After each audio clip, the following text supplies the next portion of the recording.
Welcome to the Colonel Cast, the official podcast of the Curry College Athletics Department, a proud partner of your Curry College Colonels.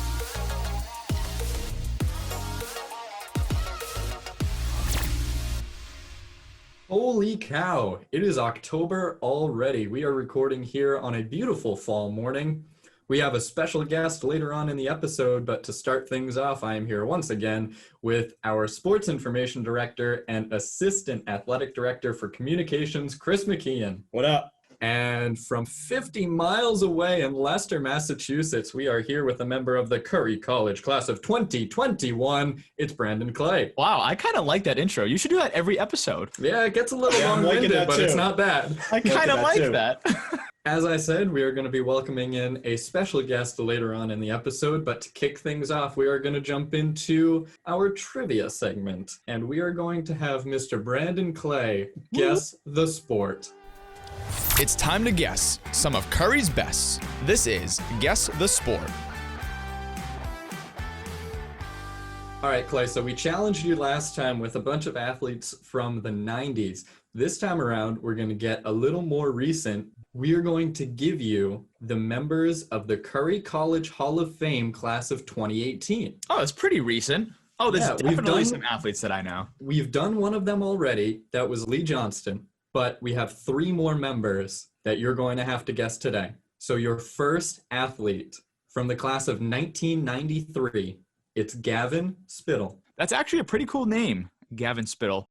He sounds like, just from the sound of his name, he sounds like a baseball player. I don't know why that's my gut feeling. I'm going to have to go with my gut and vote baseball from the class of 93. You are incorrect. It's a baseball name. What could it be? We will come back and touch on this later. Yep. But right now we are going to move on to our second Hall of Famer. Give me the name. What is it? From the class of 2008, we have Timothy Jones. He went by Tim Jones when he was a student athlete. Timothy Jones, also known as Tim Jones from when he went to Curry. Yes, sir. I want to say baseball again. I don't know why that sounds like a baseball name, but I don't think it is. So what I'm going to vote here for Tim Jones, that's a tough one. I'm not going to go baseball because that's what I went with last time. So I'm going to have to go with men's basketball here. Tim Jones sounds like a basketball name.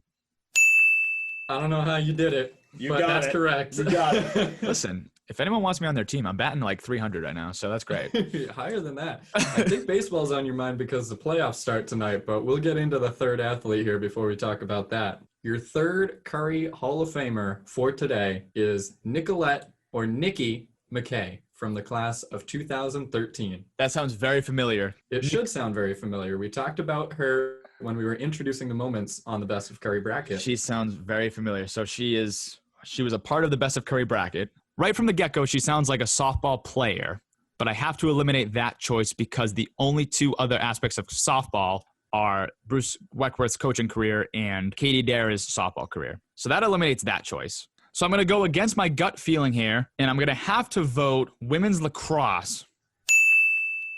You're definitely looking at the doc. How did you get that? That is random. You got it. On anything, I'm not looking. You got it. Wow. Good job. You went just 2 that for good. 3 today. That's all we've got. Nobody is a 2-sport athlete this time around, so you went 2 for 3. Overall, now you're 10 for 17. That's pretty good. Over 50%. You have to keep it that way. That's awesome. All right, so we made you hold on here for Gavin Spittle, class of 93. You were in the right season. So it has to be men's lacrosse. That's incorrect. Nope. What other sport happens? Hold on. Men's lacrosse, men's baseball. Was it tennis? It's tennis. Yeah, okay. Yeah. Gavin Spittle, Hall of Fame tennis player. All right, Clay, nice job. We're going to move on here and give an update on the Best of Curry bracket and how voting has gone so far in round 2. The championship! We have 4 head-to-head matchups through 3 days of voting. In matchup number 1, the leader with 52% of the votes is the 2015 conference champion baseball team. Let's go. That's Chris's pick over my pick, which is the 2019 women's ice hockey team. But there's still time to come back. In matchup number 2, the new leader is Emily Irwin's women's basketball career. As of yesterday, she was trailing, but she just took the lead, now has 51% of the votes, and is beating the 2008 men's soccer team. Clay, I'd like to thank you because Emily Irwin is the newest member of Team Paul. Listen, I don't know who allowed me to trade Emily Irwin's career. I have no idea. But look at the percentage right there, 51.4% of the votes. That's It's a close. very close race regardless. Yeah, we still have 7 full days of voting before winners are announced. So that could change. All of these could change. They're all pretty close right now. In matchup number 3, the current leader with 57% of the votes is the 2019 volleyball team. Yeah, that one looks like it's going to win. 57% is a lot to come back from against Jack Vallely's amazing coaching career. Yeah, my pick. Yep. So we've got one more matchup here. In number 4, the current leader with almost 60% of the votes so far, it's the 2019 National Champion Cheerleading Team. Again, 59.1% of the votes. That's pretty darn good for the NCAA champions there. It's going to be one heck of a comeback if it happens from the 91 conference champion women's soccer team. But for now, cheerleading has the edge.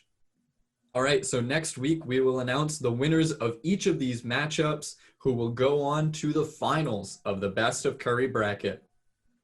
So before we bring in this week's special guest, we would like to take a moment to honor the life and legacy of Professor David Summergrad.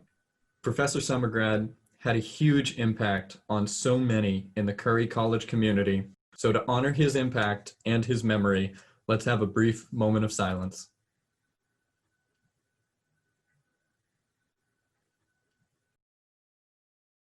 Thank you, everybody. Rest in peace, Professor Summergrad. With everything going on nowadays amongst the coronavirus pandemic, we're all going through new challenges that a lot of us probably haven't faced before. And the 3 of us will be the first to admit that we are not experts on this topic. But today's special guest is. We would like to welcome onto the Colonel Cast the director of Curry College's Counseling Center. Thank you for joining us on the Colonel Cast. Welcome, Dr. Alison Markson. Thank you so much. Glad to be here. So one question I have for you, for many people, mental health can be a very difficult topic to address. As a psychological wellness professional, can you articulate why it's so crucial to have these conversations anyway, despite being tough and sometimes scary? Absolutely. I think, so many of us have come across situations where discussions about mental health, whether it's within our families or school or workplace, there still remains a fair amount of stigma attached. Mm-hmm. People worry about, well, if I talk about it, will people think I'm crazy? Or will they think less of me? Or that there's something wrong with me?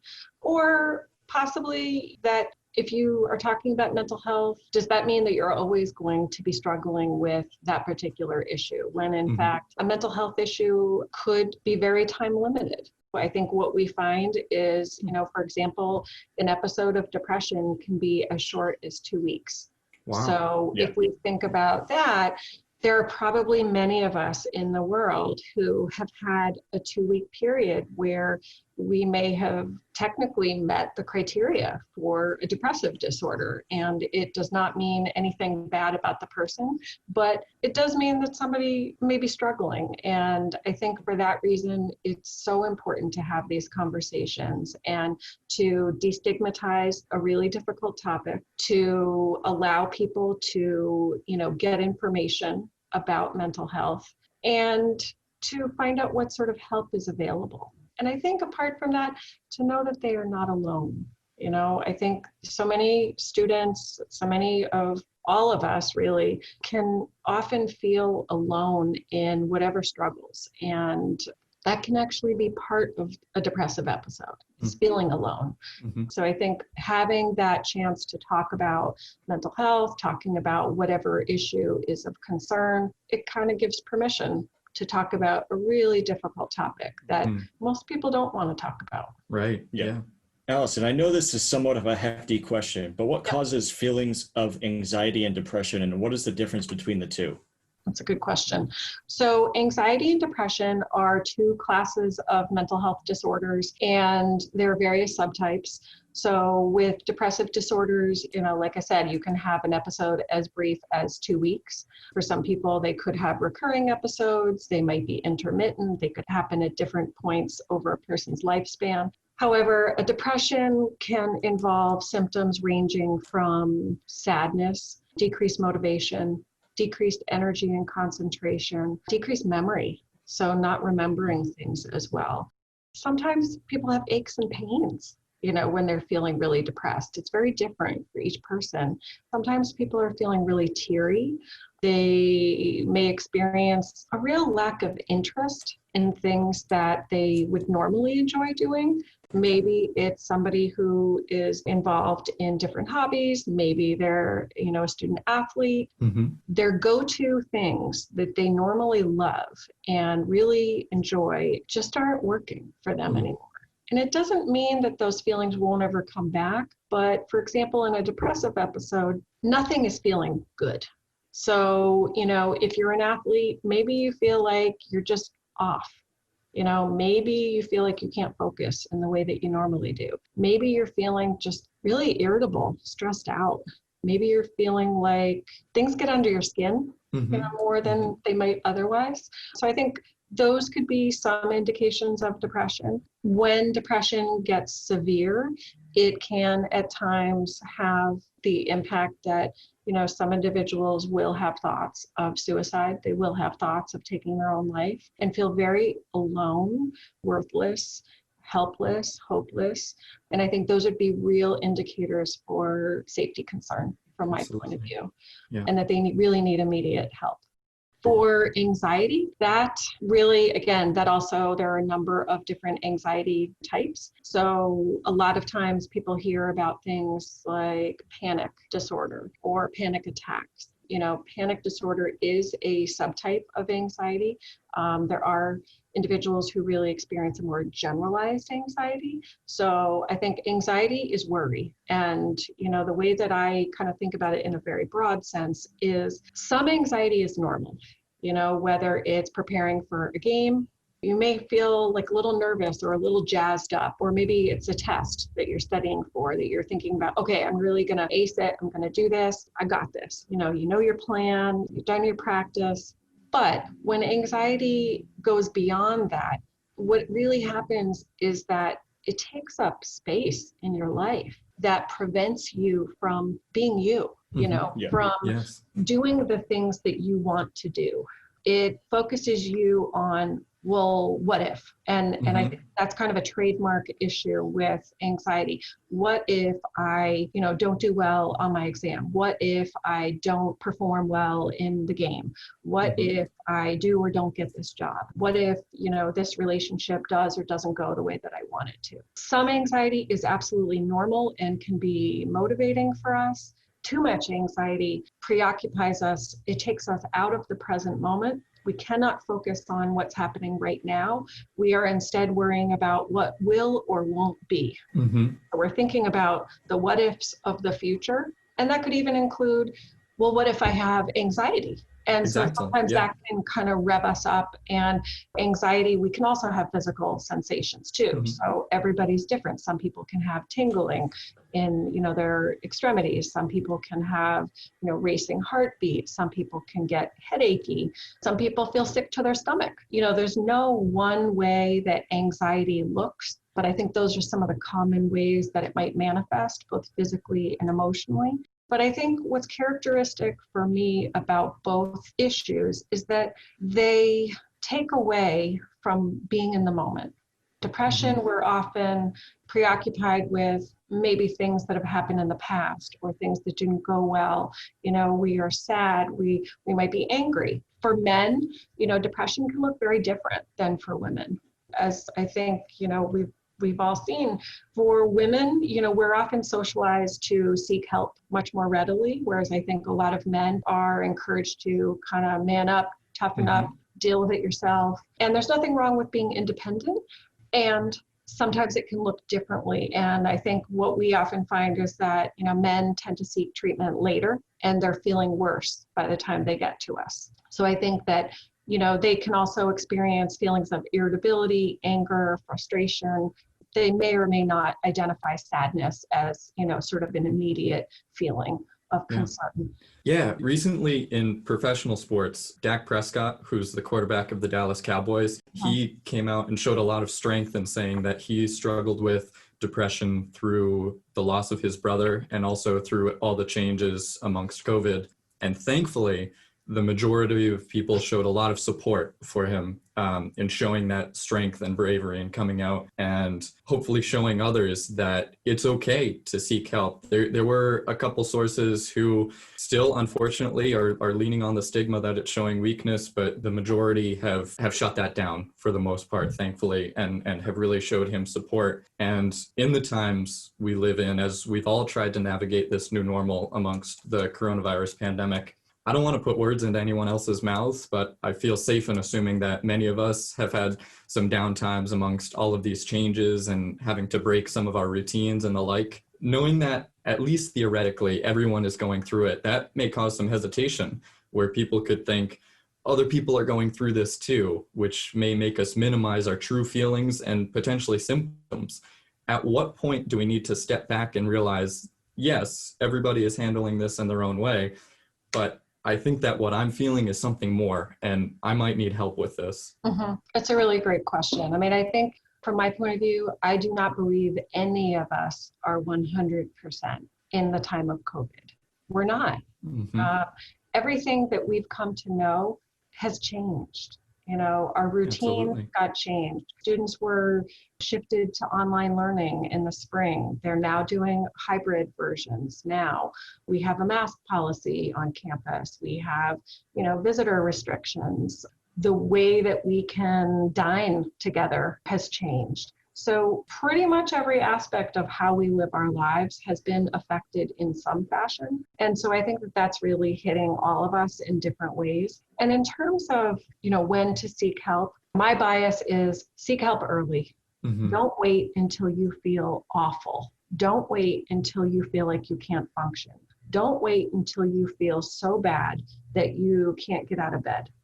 If you do decide to seek treatment at those points, treatment is available, but I do encourage folks to try and come in earlier because we can help to try and prevent symptoms from getting to that. So that could be through a combination of talk therapy, which we're currently offering at the counseling center through Teletherapy. And for some people, it may also be that they might benefit from a trial of medication, whether it's for anxiety or depression, or it could also be talking with your primary care doctor. If a student does not feel ready or willing to go and talk to a therapist or a psychiatrist or a psychiatric nurse, talk to your primary care doctor. Talk to somebody who provides healthcare to you. Talk to someone you trust. Work with them to try and find out supports and resources that could support you, direct you in the right place, and that are going to have your back. So, I think, from my experience, we often find here at Curry that students, before they come to our door, virtual or otherwise, they've been thinking about it for a little bit. Maybe they've been to see a therapist before. Maybe a coach or a faculty member or a staff member has been encouraging them and just saying, hey, you just don't seem like yourself. I'm really feeling kind of concerned about you. A few off days here and there, but if it's going on for a while, wow, it just seems like the last couple of weeks you just haven't been feeling so great. Right. Is that true? So, and sometimes because of how they're experiencing their stress, they really notice the physical symptoms first. So sometimes maybe that's how you're talking to a trusted mentor, professional, or healthcare provider. Maybe it's because you're going into the health center and saying, I keep having these headaches, or I'm having this muscle tension, or I can't sleep at night, or I'm having digestive issues. Those may also be indications that stress is amping up and that you might benefit from getting some mental health support. I was really happy to hear you mention teletherapy sessions, because that's such a strong resource, especially now, because as we're going through all of this, we still have to wear masks and social distance and make good decisions. And something we've been saying in every episode is to #keep Curry safe. But thankfully, we are living and learning in such a strong and supportive community who wants everybody around them to be healthy and successful. Yep. So having those teletherapy sessions is a way that we can stay healthy, stay free from COVID, hopefully, but still get the help and support that we need. Right. Absolutely. And I think, for students, if they're not familiar with teletherapy would be similar to a Zoom, but we use a HIPAA compliant encrypted version of software that allows us to do a video session with a student if they agree to do so. If they don't want to, then we could refer them to off-campus providers that might be accepting in-person clients. But due to public health guidelines, we are seeing people through telehealth until further notice. I think, because of our telehealth setup right now, things are a little bit different. We do still book appointments through the front desk for health and counseling. We are on campus. We book appointments initially to do an intake evaluation. So that's where we're really doing an initial evaluation, figure out what you want to work on, how could we possibly help, and then come up with some short-term goals. So that might be, okay, I'd like you to come back for, a couple of follow-up visits, and we'll talk about kind of how you're managing your mood. It might also include, well, it sounds like maybe a trial of medication might be useful, or in some cases, students are coming to us with much more specialized needs. So for example, if somebody's coming in and they need medication, or if they really are wanting to work on some trauma specialized therapy, then we might refer them to a specialist. But I think, otherwise we can screen people for crisis through the telephone. If they need additional support, we'll schedule a video appointment with them. And then in addition to that, we have consistently and remain on call after hours. So what that means is that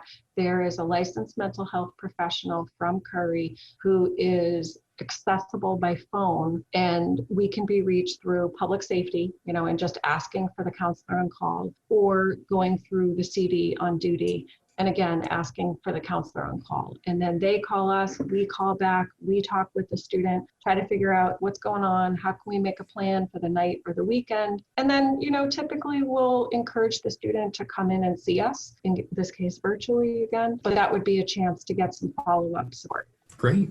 If there's somebody who may not be ready to reach out for help, but still is feeling some of these things, what can they or we do on our own to improve our psychological wellness? Great question. I think that there are a few things. I think as folks who care about students that might not yet be ready to seek professional help, I think you can check in with them regularly. How are you doing? It seems like you've been kind of having a tough time. Talk to them about resources. So, when you're ready, I just want to let you know that these things are here for you.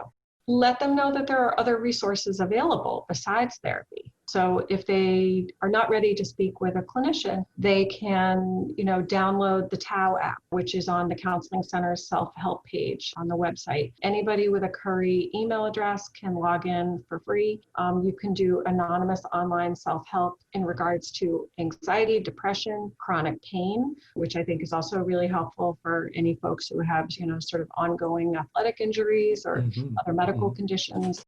In regards to concerns about drinking. There's also a library of guided relaxation exercises in there. So that's something you can go in, and it could be as short as 2 minutes or it could be longer. Another option would be a student isn't quite ready to meet with a clinician through an appointment here, but maybe they'd like to text somebody. So, a fabulous resource is the crisis text line. And what you do is you text 741-741. And once you type that in and type in a message, that will automatically connect you to a hotline with trained staff who will be able to assist as if they were calling, a hotline by phone. And you can do that 24/7. It doesn't cost anything. There's also the Trevor Fund and the Steve Fund. So Trevor Fund is for LGBTQ young adults, and Steve Fund is for students of color. So again, you can access these resources. We have them on our webpage, on the self-help page.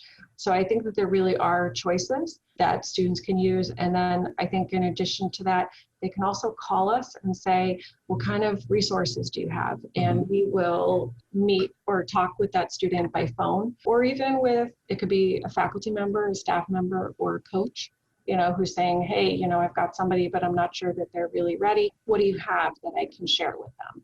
And we will be glad to share that information. Fantastic. Thank you for sharing so many resources that we have, some of them right here physically on campus. We are going to get into a segment we touch on every episode. One thing that we really want for all of our students and our student athletes is to feel welcome and to know that they are part of the Curry community. So this is Welcome Home Colonels.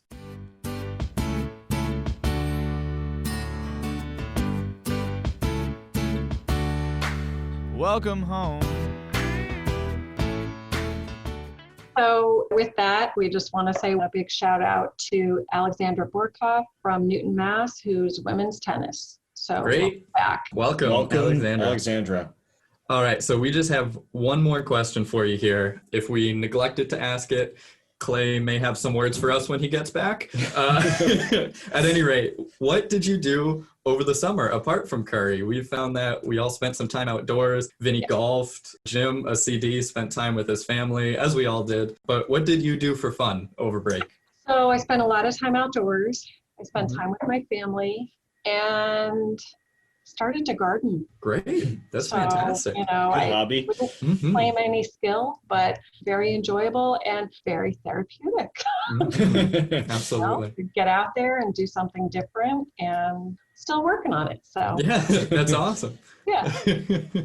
Well, Dr. Markson, thank you so much for joining us. Thank you for all of the information and resources you were able to provide for us and for our listeners. Even if we just helped one person with the information that was given today, it will have been worth it. I hope it's even more than one. I hope that everybody who needs help and support is able to get it. They know where to get it. And thank you once again so much for joining us today. Oh, thank you. It's my pleasure. And I couldn't agree more.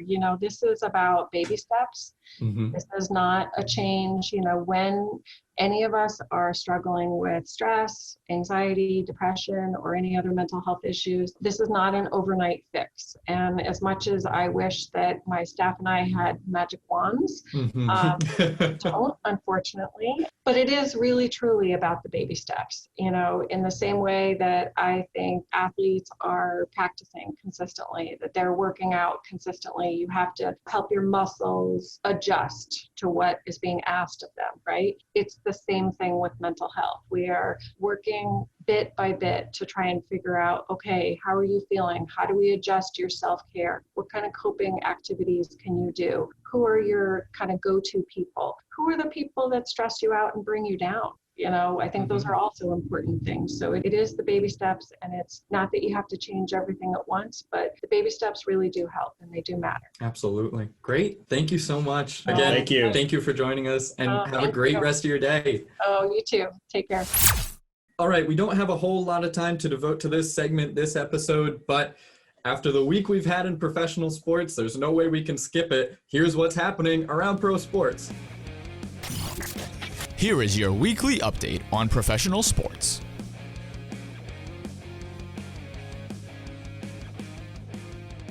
It's a busy week 3 in the NFL. The Patriots moved to 2-1 with a 36-20 victory over the Oakland Raiders on Sunday at Gillette Stadium. The Pats were carried by their ground game, tallying 250 yards on 38 carries. That was led by Sony Michel, who tallied 117 yards on 9 carries. Rex Burkhead had a monster day with 3 touchdowns and 98 yards, rushing and receiving. Staying in the AFC East, the Buffalo Bills held off the Los Angeles Rams 35-32. Buffalo led 21-3 at the half, but were outscored 29-14 in the second half. But Buffalo was able to hold on, which was shocking. Yeah, they benefited from a last-second pass interference call. I probably would have called it defensive holding, but nonetheless, it was a penalty. Yeah, Josh Allen had a big day, passing for 311 yards, 4 touchdowns, and 1 pick. Another huge game last week was the Falcons and the Bears. The Falcons led the Bears 26-10 after 3 quarters, but Chicago answered with a 20-point fourth quarter to win 30-26. the Falcons had a 16-point lead with 6.5 minutes to go, and the Bears got 3 touchdown passes from backup Nick Foles. Following the game, Nick Foles was named the starter for Week 4. Yeah, I think the Packers' strategy next week on Monday night against the Falcons might just be to let up 3 unanswered touchdowns and then start playing. Literally. To round out the NFL, we had our first tie of the season between the Eagles and the Bengals as they finished tied 23-23. Joe Burrow tossed a pair of touchdown passes to T. Higgins in regulation, and Carson Wentz dove into the end zone for the tying score in the final minute. Philadelphia's Jake Elliott lined up for a 59-yard field goal with 19 seconds left in overtime, but a false start on Matt Pryor forced the Eagles to punt it away and play for the tie. Yeah, and with that tie, the NFC East teams have combined to go 2-9-1 through 3 weeks. Pretty competitive, if you ask me. Yeah, no kidding. Competitive with each other. All right. The NHL bubble season wrapped up yesterday on Monday night as the Tampa Bay Lightning secured their second ever Stanley Cup, beating the Dallas Stars in 6 games. One big reason for Tampa Bay's championship season was their performance in overtime in the bubble. We mentioned this a few times, but in each of the first 3 rounds, Tampa Bay eliminated their opponent in overtime. The Lightning played 9 overtime games overall in the bubble. They were 7-2 in those games. They played 16 overtime periods and, again, allowed just 2 overtime goals. But both of those goals were allowed in closeout games where they could have advanced or won the cup with a win. But at the end of the day, they got the job done. So now we have to ask the question, does this championship get an asterisk? I would say sort of, but not necessarily in a bad way. I would say that they faced their own unique challenges that were different from previous, quote unquote, normal seasons, but that in no way is to infer that this season was easier. But if you give an asterisk to one pro sport, you have to give them to all of the pro sport playoffs. Sure, and I think that's another conversation that we're going to have in about a week or so when the NBA crowns a champion. Still, I think there needs to be something denoting that this season was different, but in no way should that make it seem that this season was lesser. And while we're speaking of the NBA, Clay, why don't you give us an update there? After a very long and vigorous Eastern Conference Final series, the Boston Celtics could not pull out the series win against the shocking 5-seed Miami Heat, making their first trip to the NBA Finals since LeBron James took them in 2014. The young, and some would say underrated Miami Heat team will face off on Wednesday against the not-so-surprising 1-seed Los Angeles Lakers. So by the time you're listening today, you will know who won Game 1 of the NBA Finals. Yeah, when this releases, we're going to be getting ready for Game 2 in that series. And Clay, I know you love your little tidbits of history, so I'm not sure if you guys saw this, but this is the first time in NBA history that the 2 teams who are meeting in the finals missed the playoffs the year before. It's a pretty interesting fact. Yeah, That's a didn't fun know that. fact. Yeah. So what this means for the Boston Celtics, we are not too sure, but they have seemed to come up short every year. So we are curious to see what the future holds for our Boston team. As you said, we don't yet know what the future holds for the Celtics, but we do know what the future doesn't hold for the Clippers. Yes, we do. Yeah, so the Clippers cut ties with Doc Rivers, probably a future Hall of Famer, but he won't be around in Los Angeles next year. We'll see where he winds up. I'm sure somebody is going to pick him up. But yeah, the Clippers decided to go in a different direction after their second round exit this year to the Nuggets. Do we have early picks for this year's champion?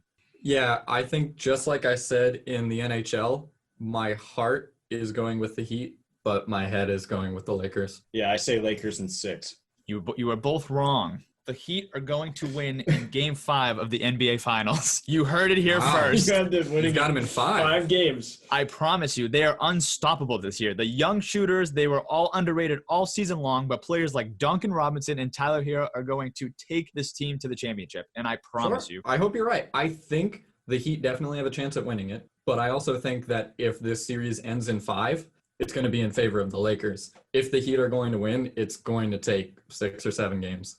I am very excited to see how the Lakers' perimeter defense will show off against the offensive unit like the Miami Heat. So that's one pro sports league whose playoffs are coming to an end. But one postseason that's just about to begin is that of Major League Baseball. Their playoffs start tonight, which is Tuesday again for us. So that's Tuesday the 29th. We have 4 games today. The American League Wildcard Series are each playing game 1 of those best of 3 series. The 4 National League Series will kick off tomorrow. And really, by the time this releases, I think all of those series are going to be finished, but we don't have any results yet. I will say, though, since the Red Sox didn't make the playoffs, obviously, and I don't really have a horse in this race, what I am hoping to see is just a lot of divisional matchups. We only have one in the wild card series, which is the Rays and the Blue Jays, who come in as the number 1 and number 8 seeds in the American League. But in the divisional series, we have the potential of seeing 4 different divisional matchups. If the Yankees beat the Indians in their best of 3, they will play an American League East opponent in the divisional series because they'll get the winner of the Rays and Blue Jays series. We could see a divisional matchup if either the A's and Astros both win, they will face each other. Or if the reciprocal happens and the White Sox and Twins take their respective series, they'll face off, and they are, of course, American League Central opponents. In the National League, we can go Dodgers-Padres or Brewers-Cardinals. So we could see a West or a Central matchup. And then in the final series, we could go Braves-Marlins, who went 1-2 in the National League East, or Cubs-Reds. So as I said, because my favorite team did not make the playoffs, I just want to see drama, and the best way I see that happening is if we have a lot of divisional matchups in this postseason. As we've mentioned in previous episodes, we'd like you to check out Handshake, the college's new job app. If you're looking for a job on campus, please check out Handshake. And if you have any questions, please contact the Center for Career Development. All right, everybody. So we are going to jump into a brand new segment here. After speaking with Dr. Markson, we got a lot of information and a lot of resources on mental health and anxiety and depression earlier on in the episode. One way that I found that I'm able to combat anxiety is just having the ability and the willingness to laugh at myself. So we're going to jump into this new segment that I have started calling Mr. Wrong. Some things we may say are not totally right. Here is Mr. Wrong.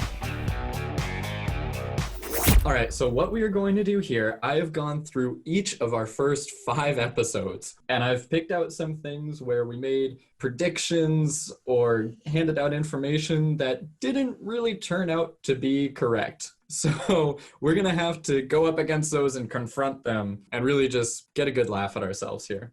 So here is our first clip. It is from our most recent episode, episode 5. We talked about the NFL playoffs, and I said this. There is a chance that we see the division winner and then the next 2 teams in the West make the playoffs with the 2 wildcard spots. There's a chance. Wrong. What was that? So I said that as an argument that the Arizona Cardinals can't make the playoffs if the other 3 teams in their division do make the playoffs, basically. However, I was forgetting that the NFL expanded their playoffs this year. So because there are going to be 3 wildcard teams that come out of each conference, it is theoretically possible that all 4 teams from the same division could make the playoffs. So we could see that the NFC West division winner is obviously going to go to the playoffs, but then the next 3 teams could also join them in the postseason if they get each of the 3 wildcard spots in the NFC. In episode 3, we drafted the moments from the best of Curry bracket, and I'm picking on myself here, but I said, you know what? It might be a little bit of a sleeper pick, but I'm going with the new guys, or girls. New gals. So I'm going to take the women's ice hockey team and their championship last year. Oh my gosh. So as we found out after round 1, women's ice hockey was not a sleeper whatsoever. They received the 4th most votes out of all 24 moments in the first round of the Best of Curry bracket. So I am very willing to eat my words there. I apologize for calling you a sleeper. Not a sleeper at all. A very, very strong pick. And of course, we all know they went on to win their group in round 1. And by the looks of it, it's still a pretty close race in round 2 going up against the 2015 baseball team. And they're only leading by 52.1%. So don't count them out. Yeah, they're trailing right now, but they still have plenty of time to make a comeback and make the finals.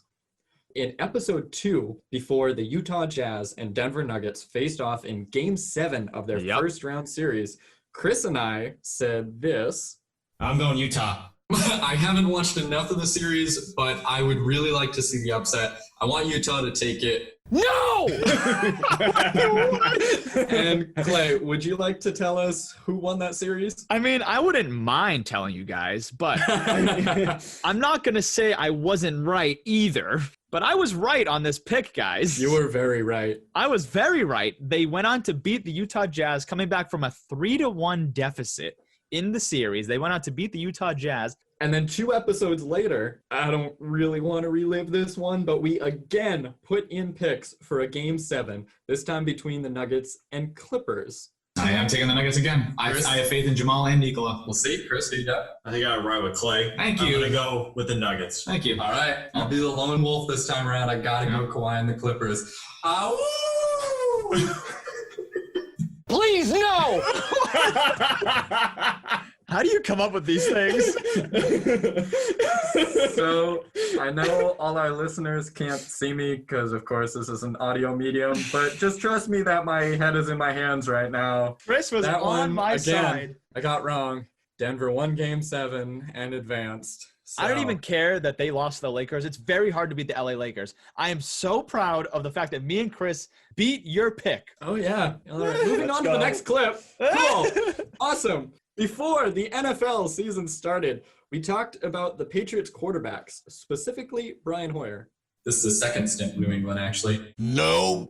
So this one is minor, but it's not Brian Hoyer's second stint in New England. It's his third stint in New England. He started his career with the Pats, then went to the Cardinals, Browns, Texans, Bears, then spent some time in San Francisco, came back to the Patriots, went to the Colts last year, and this year he is once again back in a Patriots uniform. My guy Brian Hoyer is traveling the whole country before he's retiring. I love it. No kidding. So in that episode, we also chatted about the Patriots kickers. Look for him to be a mentor to Patriots 5th-round pick Justin Warwasser. I will give you props to pronouncing the name amazingly correct. I agree. However, Warwasser did not even make the Patriots Week 1 roster. He got cut. However, in Chris's defense, he's still on their practice squad, so technically he is still learning from Nick Folk. And speaking of kickers, I was a little too harsh on Steven Gostkowski. Had a really rough start to the year. Last week in Week 1, missing his first 4 field goal attempts. This is wrong! All right, so Steven Gostkowski did not miss his first 4 field goal attempts. He missed his first 3 field goal attempts. If he had missed his 4th attempt, the Titans would have started the season 0-1. However, he has been on fire since then, especially in Week 3. He went 6 for 6, and in all 3 of the Titans games so far, he has kicked a field goal to put the Titans in the lead with under 2 minutes to go in regulation. In episode 3, Clay went 2 for 4 in Guess the Sport, which we played again today. And then he told us, Next time it's going to be a passing grade. I promise you guys.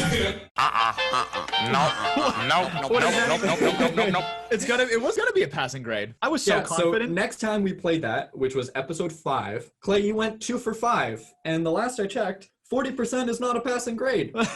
You might be right. I still get an A for effort, guys. However, I will give you today, you went 2 for 3 and you got your passing grade. So what's my career? I'm still passing my career regardless. 10 for 17. You are not passing. You're 10 for 17, which is over 50%. I'll take that. Yeah, absolutely. That's great. All right, jumping back to our pilot episode again, I was talking about the Bruins' regular season success. Quote unquote 4 seed, even though they won the President's Cup. Nope. Yeah, in the NHL, the President's Cup does not exist. Wow. The NHL regular season champion actually earns the President's Trophy. So I misspoke there. In my defense, the President's Trophy does sort of look like a cup, but A President's Cup. So in all actuality, it is a President's Trophy. And in the same episode, we were talking about the Golden Knights' 5-0 win over the Canucks in Game 1 of their second round series, which prompted me to say, I wouldn't be surprised to see a sweep in that series. No. yeah, Vegas did go on to win that series, but it took 7 games after Vancouver almost came all the way back from a 3-1 deficit. So the Golden Knights won the series, but it was far from a sweep. Wow. Earlier in that episode, when we were talking about the Clippers-Mavericks series, I made what may have been my only accurate NBA prediction of the whole podcast, but y'all met me with some hard criticism. Let's hear it. I think they're going to take the next 2. With the way that Paul George is playing right now, you just don't see how. He's just been disappeared from the court. He just hasn't been playing. Shooting wise, it's not looking good for them. Wow. So as we all know now, the Clippers did go on to take the next 2 games, and in those 2 games, Paul George scored 50 points. Yeah, how'd he do the whole playoffs, though? He was great, That wasn't is he? not what's on trial right now. Quality over quantity. Playoff P. That's his name. Not playoff P. Well, I was happy to get one accurate prediction in there. I hope you guys like the new segment. We'll probably touch again on this several weeks down the road. But yeah. I think that's my new favorite segment. Yeah, I love it. I hope so. We at the Colonel Cast thank you so much for your continued support by listening every week and by keeping up with our social media posts. You can check us out on the official Facebook, Instagram, and Twitter page by typing in Curry College Athletics. Check us out on our Instagram and Twitter pages by typing in Curry Colonels. You can also catch every episode on our official YouTube channel by typing in Curry Athletics. While you're checking out our socials, be sure to continue voting for the Best of Curry bracket to narrow 8 teams down to 4. Voting for round 2 ends on October 5th, so be sure to get your votes in to make sure your favorite moment makes it to the final 4 of the Best of Curry bracket. And it looks like that is everything we've got for this week's episode. I want to give another huge thank you to Dr. Alison Markson for coming on and chatting with us today. Chris, we will see you next week. See ya. Clay, we will chat with you next week. Thank you again. I'll be back in the studio next week, too. I hope so. See you later, everybody. Happy October.